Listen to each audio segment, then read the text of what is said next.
नमस्कार, मी प्रिया काळे. तरुण भारतच्या न्यूज बुलेटिनमध्ये आपल्या सर्वांचं स्वागत. आता पाहूया ठळक घडामोडी. राज्यात मुख्यमंत्री सिद्धरामय्या यांचे नेतृत्व असलेले काँग्रेस सरकार सत्तेवर येऊन 9 महिने पूर्ण झाले आहेत.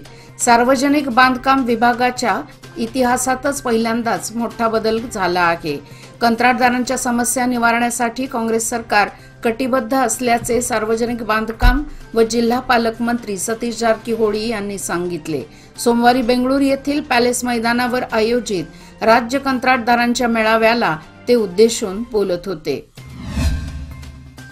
आमच्या काँग्रेस पक्षाने राज्यातील 7 कोटी जनतेला 5 गॅरंटी योजनांचे वचन दिले होते, ते आम्ही पूर्ण केले. गोरगरीब जनतेला गृहलक्ष्मी, गृहज्योती, मोफत बस प्रवास, मोफत रेशन या सर्व योजनांची अंमलबजावणी पूर्ण करण्यामध्ये आम्ही यशस्वी झालो आहोत. आम्ही बोलतो तसे वागतो आणि अंमलातही आणतो, असे मनोगत कर्नाटक राज्याच्या महिला व बालकल्याण खात्याच्या मंत्री लक्ष्मीताई हेब्बाळकर यांनी उचगाव येथील मळेकर्णी देवीच्या अमराईमध्ये या हमी योजनांच्या योग्य अंमलबजावणी हमी सभेचे तालुकास्तरीय आयोजन करण्यात आले होते. या सभेत बोलताना त्यांनी आपले मनोगत व्यक्त केले. या सभेला बेळगाव तालुक्यातील महिलांनी मोठ्या संख्येने उपस्थिती दर्शवली होती.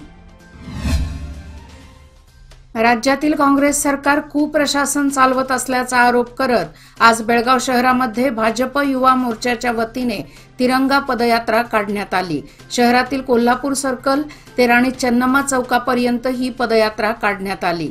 या प्रसंगी काँग्रेसचे खासदार डी.के. सुरेश यांनी देशाच्या फाळणी संदर्भात केलेल्या वक्तव्याचा तीव्र निषेध करण्यात आला.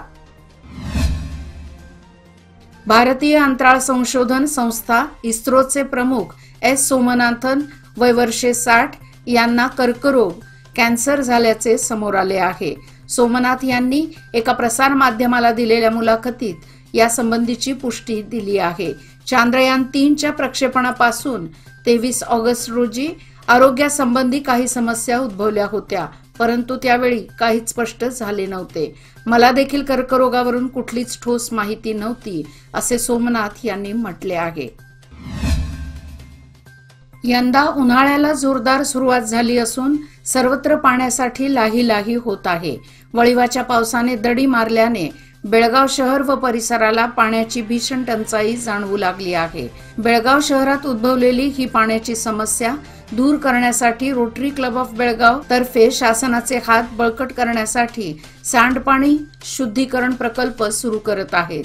2022 मध्ये रोटरी क्लब ऑफ बेळगाव सोबत रोटरी डिस्ट्रिक्टने यासाठी पुढाकार घेतला असून सुमारे 76 लाख रुपये खर्चातून हा प्रकल्प उभारला जात आहे.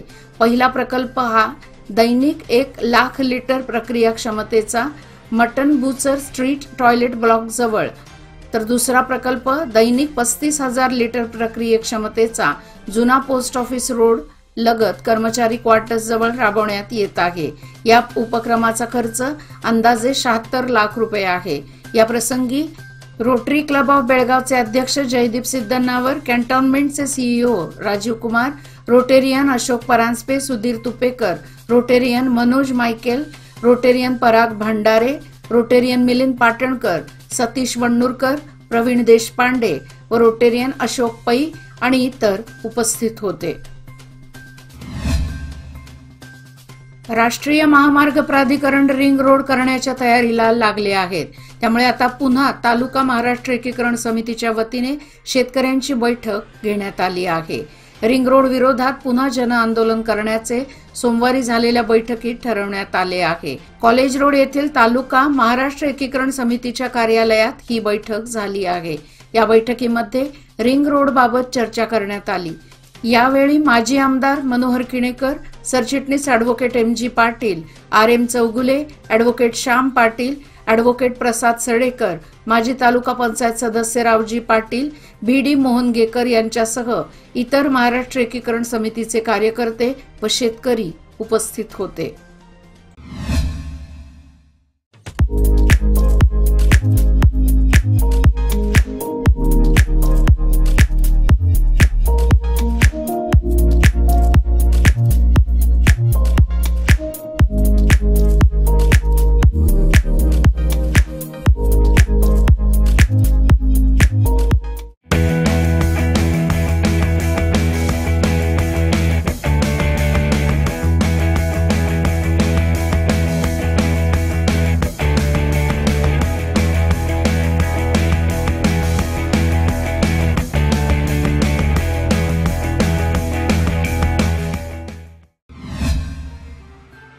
हिडकलपासून शहराला जोडण्यात आलेली पाण्याची पाईपलाईन कणबर्गी येथे फुटल्याने लाखो लिटर पाणी वाया गेले। ऐन उन्हाळ्यातच ही घटना घडल्याने महानगरपालिका आणि L&T कंपनीच्या अधिकाऱ्यांना त्या ठिकाणी धाव घ्यावी लागली। त्या पाईपलाईनची दुरुस्ती करण्यासाठी तातडीने पावले उचलण्यात आली, तरी देखील मोठ्या प्रमाणात पाणी वाया गेले। महापौर सविता कांबळे यांनी तातडीने त्या ठिकाणी भेट दिली। अधिकाऱ्यांना तसेच कर्मचाऱ्यांना पाण्याची गळती तातडीने बंद करण्याची सूचना केली। याचबरोबर इतर ठिकाणी पाण्याची गळती असतील तर त्या देखील दुरुस्त कराव्यात असेही त्यांनी सांगितले। या गळतीमध्ये काही भागाचा पाणी पुरवठा ठप्प झाला होता। दिवसभर ही गळती काढण्यासाठी अधिकाऱ्यांचे प्रयत्न सुरू होते। बेळगाव शहरातील सीपीएड मैदानावर दुपारी 2च्या सुमारास अचानकपणे सुरू झालेल्या चक्रीवादळाने ताशी अंदाजे 20 किलोमीटरचा वेग धारण केला होता। यामुळे या मैदानात सर्वत्र धुळीचे साम्राज्य पसरले होते। तसेच वेगाने वारे वाहत असल्याने या चक्रीवादळात सभोवतालचा कचरा ओढला गेल्यामुळे हे वादळ आकाशाच्या दिशेने वर जात होते। त्या ठिकाणी कार्यरत असलेले कामगार व कर्मचारी कचरा व धुळीपासून स्वतःला बचाव करण्यासाठी सुरक्षित स्थळी आसरा घेताना दिसत होते। अमूल बूंद फाउंडेशन बेळगावच्या वतीने गेल्या 15 वर्षांपासून पाणी बचत प्लास्टिक निर्मूलन करणारी एक संस्था असून संस्थापिका आरती भंडारे यांनी कणकुंबी येथील माऊली विद्यालयात पाण्याचे महत्त्व व प्लास्टिकवर निर्बंध या विषयावर विद्यार्थ्यांमध्ये जागृती निर्माण केली। यावेळी त्या म्हणाल्या की पाणी म्हणजे जीवन असून विद्यार्थ्यांनी आतापासूनच जागरूक राहून याचे नियोजन आणि योग्य वापर केल्यास भविष्यातील नैसर्गिक संतुलन राखण्यास मदत होईल।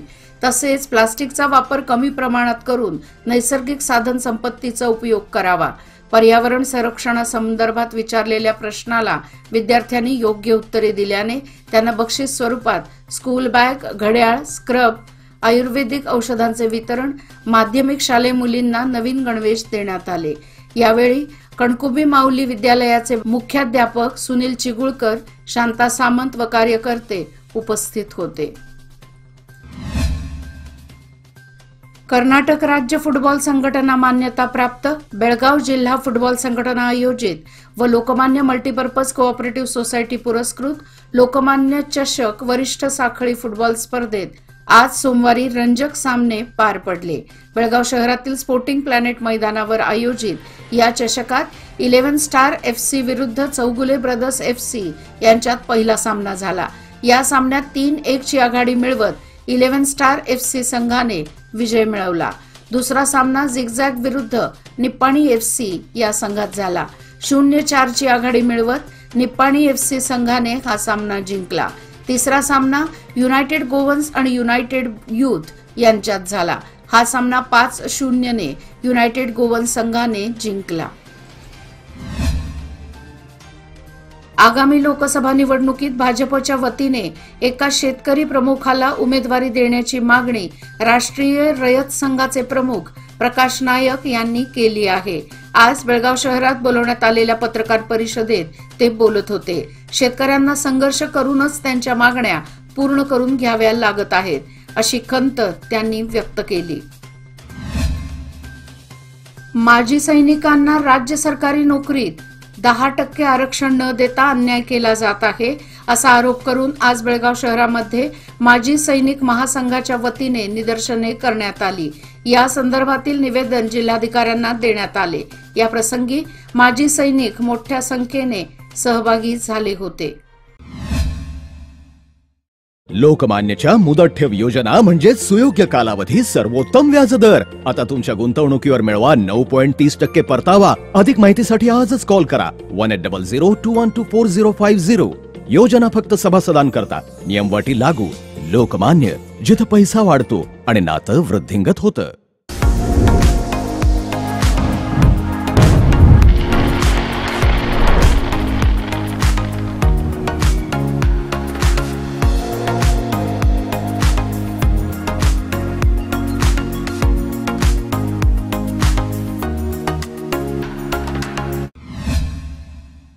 बेळगाव येथील विविध सहकारी पतसंस्था, शिक्षण संस्था, राजकारण व समाजकारणात मोठे योगदान दिलेले व्यक्तिमत्व कैलासवासी YB चौगुले यांच्या जन्मदिनाचे औचित्य साधून गरजू विद्यार्थ्यांना शैक्षणिक साहित्याचे वाटप करण्यात आले।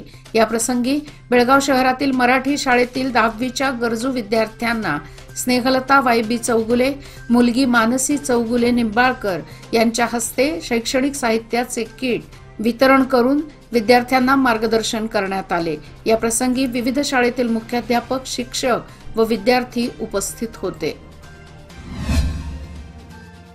राज्यातील अपंग दिव्यांगांना सरकारकडून योग्य सुविधा पुरवण्यात याव्यात, तसेच सध्या असलेल्या दिव्यांग वेतनात वाढ करून 5,000 रुपये करण्यात यावे यासह विविध मागण्यांचे निवेदन डॉक्टर बाबासाहेब आंबेडकर अपंग कल्याण संघ खानापूर यांच्या वतीने ग्रेड 2 तहसीलदार राकेश बुवा यांना सोमवारी देण्यात आले।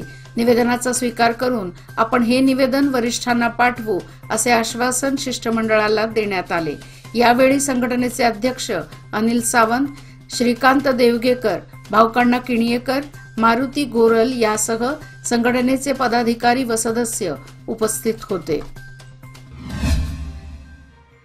ग्रामीण भागातील नागरिकांना रोजगारीसाठी स्थलांतर करावे लागू नये यासाठी रोजगार हमी योजना अत्यंत उपयुक्त ठरत असून स्थानिक नागरिकांनी गाव पातळीवरच मिळणाऱ्या रोजगार व त्यातून मिळणाऱ्या मजुरीचा लाभ घेऊन आपल्याच गावच्या विकास कामामध्ये भर घालावी व या योजनेचा सदुपयोग करून घ्यावा असे आवाहन तालुका पंचायतीचे कार्यकारी अधिकारी जगदीश कम्मार यांनी केले। उमराणी ग्रामपंचायतीच्या कार्यक्षेत्रात महात्मा गांधी नरेगा योजनेच्या कामाच्या स्थळी भेट देऊन ते बोलत होते।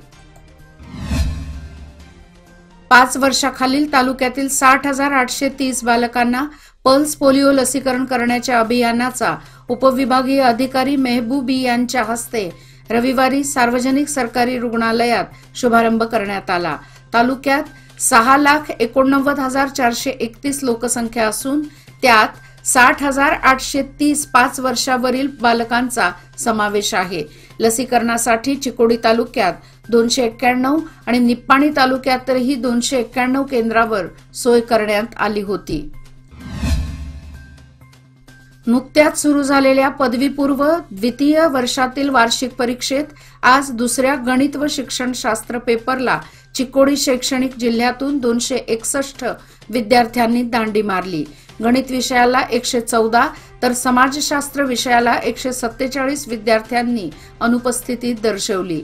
एकूण चिकोडी शैक्षणिक जिल्ह्यात 11,155 विद्यार्थ्यांची नोंद झाली होती।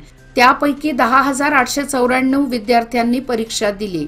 गणित पेपरला 8,890 पैकी 8,776 विद्यार्थ्यांनी हजेरी लावली।